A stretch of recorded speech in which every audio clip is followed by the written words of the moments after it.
Hello, what is your name? Hi, I'm Miranda Elgar. What is your current occupation? I'm the owner of a cycling cafe called Cafe Como.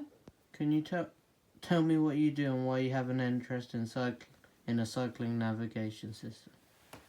So I've been a cyclist myself, particularly when we lived in Italy. So I participated in some smaller races and used to commute to work on my bike. Since I've been back in the UK, I've started up this cycling cafe and I have a lot of cycling customers. We probably serve around 100 customers each weekend who are on their bikes. And so I see how they're experiencing their navigation systems. They're often trying to update them or charge them or get them going in the cafe. What is your experience and feedback regarding existing navigation systems? Well, the main system that most people are using is a Garmin. These are quite clunky systems and they're extremely expensive. To get a really sort of good Garmin is maybe £700. There are lesser models, but then they tend to be in black and white. So the experience you have is very different from, for instance, what we're all used to using smartphones, where you have very clear displays, good interactivity.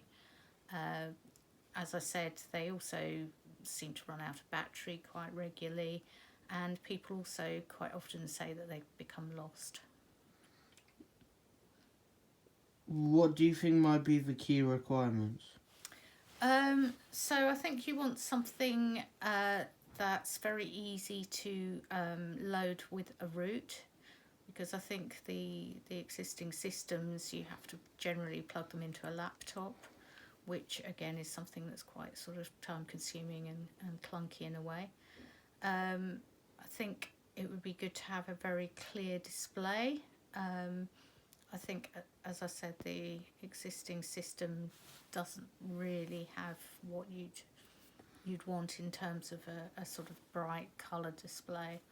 When you're riding a bike, you obviously just want to be able to glance down and for everything to be very easy to read. What else would make the product attractive to cyclists? Well, I think cyclists are very image conscious. They like something to look very stylish. If you think about it, they're spending thousands of pounds on smart bikes. They often are buying very smart cycling clothes.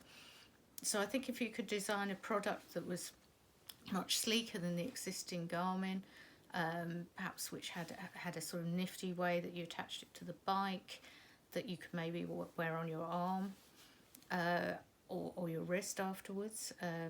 Obviously, a lot of cyclists also run, so that would sort of tie into that. It could probably also be used by people that are, say, walking, as in hiking, walking.